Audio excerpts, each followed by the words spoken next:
सभी को राधे राधे। आज मैं नवरात्रि पूजा कैसे की जाती है, क्या क्या सामान इस्तेमाल होता है, वो सब दिखा रही हूँ, आप लोग देखिएगा। जय माता दी सभी को।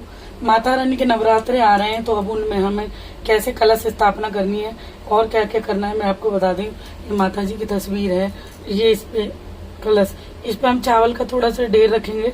चावल के ढेर पे हम इस तरह करके ये इसमें जल, गंगा जल और सुपारी पानी डाल के चढ़ा देंगे। फिर उसके बाद इस पर हम कलश रख देंगे। ऐसी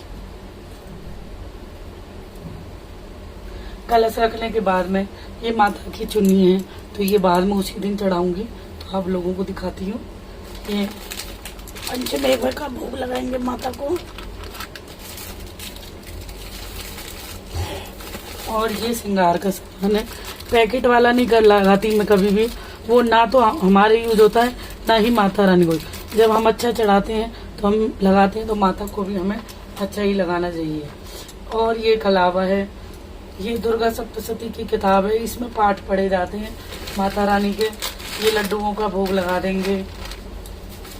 ये अंगारे के लिए ऊपले हैं, इनसे हम अंगारे से लगाते हैं। ये लौंग हो गई, सिंदूर हो गया पूजा के तिलक लगाने के लिए, कपूर हो गया, खोल दिया था ये मैंने, कपूर हो गया है, ये सुपारी होगी, और ये दिए हो गए, दिए जलाने के लिए माता रानी के।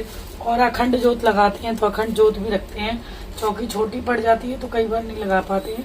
और धूप दीप सब, यही सब चीज़ें माता रानी के श्रृंगार में, माता रानी की सेवा में, पूजा पाठ में इस्तेमाल होती हैं। तो आप लोग देख लीजिए। सभी को जय माता दी। माता रानी आ रही हैं, उनके स्वागत के लिए तैयार रहिए।